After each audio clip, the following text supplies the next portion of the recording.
Vamos a tratar de aprenderlo porque los datos hablan por sí solos. Xavier, la edad de emancipación en la comunidad autónoma vasca se sitúa en el 30,2 años, o sea, 30 años y 2 meses, mientras que en Europa la edad de emancipación es a los 26 años. Son 4 años casi de diferencia, así que hoy hemos decidido darnos una vuelta por Europa, aunque ello no quiere decir que haya problemas también en otros países. Vamos a coger dos destinos tan dispares como Italia y Noruega. Marina García y David Fernández García también desde Oslo. Bienvenidos a los dos. Vamos a verlos aquí en pantalla para poder hablar con ellos. Aquí están. Aquí están. Bienvenidos a los dos. Empezamos con Marina por pura actualidad, por esas imágenes que se han producido en una de las universidades, en la explanada de una de las universidades de Roma.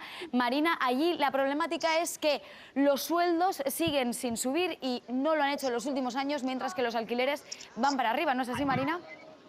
Sí, la protesta comenzó la semana pasada en Milán, cuando una joven acampó ante la universidad pidiendo ayudas del gobierno para pagar un alquiler que no se podía permitir. Se ha contagiado por el resto del país. Ahora me encuentro aquí en la Piazza Aldo Moro, ante el rectorado de la Universidad de la Sapienza de Roma, donde duermen desde el lunes una veintena de jóvenes que reclaman lo mismo. No podemos pagar los alquileres, que en Roma pueden llegar a 500 euros, sin incluir los gastos por una habitación en una casa compartida, pero en Milán, donde comenzaba la protesta, la ciudad más cara de Italia, en la que el alquiler ha subido un 40% desde 2015, los alquileres por una habitación en una casa compartida pueden llegar a 700 euros. Hablaba hace un momento con Sara, está acampada aquí desde el lunes y me explica lo que piden y que han conseguido meter en la agenda pública y en el debate del gobierno italiano. Los alquileres dentro de la ciudad de Roma y también a nivel nacional son muy altos, así que para llegar a la universidad y tener garantizado nuestro derecho al estudio, tenemos que viajar mucho, como 2 horas, o también siempre de manera muy precaria. Así que nosotros estamos aquí para que al menos una de los problemas, es decir, los alquileres demasiado altos, puedan ser, digamos, garantizados con una ley que pueda bajar los precios. Marina, decías, comenzó en Milán, estás en Roma, pero es que también hay otras ciudades como Venecia y Nápoles que son muy turísticas, y lo que pasa en Italia, corrígeme si me equivoco, es que pues, los vecinos, los ciudadanos, tienen que competir con ese flujo de turistas que tenéis en ese país.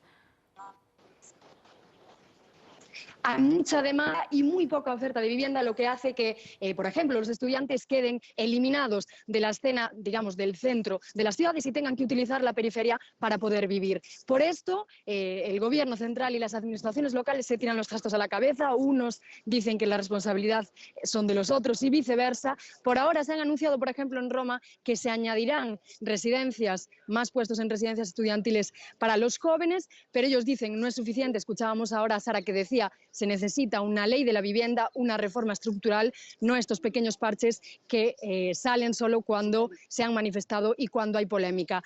Veremos en las próximas semanas lo que ocurre, pero contagio en el resto de Italia, en todas las ciudades universitarias, sobre este tema de la vivienda. Bueno, pues es que ricasco, Marina, por estar con nosotros hoy aquí hablando de esta cuestión de la vivienda. Gracias. Y nos vamos a otro país completamente diferente, que es Noruega. Países nórdicos que siempre solemos poner como ejemplo, y queríamos saber si aquí en la cuestión de la vivienda flaquean o no. David Fernández García, desde Oslo, cuéntame a qué edad se independizan allí los jóvenes noruegos, y no sé si hay una problemática con la vivienda, si llega a este punto como en Italia o si la cosa está más controlada. Pues yo me gustaría no empezar idealizando los países escandinavos, porque he estado escuchando lo que habéis hablado y aquí hay algunos problemas que son bastante similares. Se puede empezar por los precios. Están en Oslo, por ejemplo, la media son de 10.000 euros el metro cuadrado, un millón de euros por un piso de 100 metros, y los alquileres van desde los 1.800, 900, 1.000 euros lo más barato, hasta los 1.800, 1.900 por un dormitorio. Aunque los sueldos son más altos, a lo mejor 3.000 euros netos, pero para eso hay que trabajar al 100%. La mayoría de los jóvenes no pueden hacer eso. Aún así, sí que es cierto que se independizan antes. En parte es cultural. Pensemos que a partir de los 20 años, muchos jóvenes aquí están dispuestos incluso a compartir piso con otros jóvenes, aunque sus padres vivan en la misma ciudad, por el hecho de independizarse. Es un nivel cultural. Pero en lo que se refiere a ayudas económicas, cosas prácticas, hay varias, os puedo contar un par de cosas que se hacen. Lo principal es el Loan Casa, la casa de préstamos, que generalmente es dinero que va para los estudios.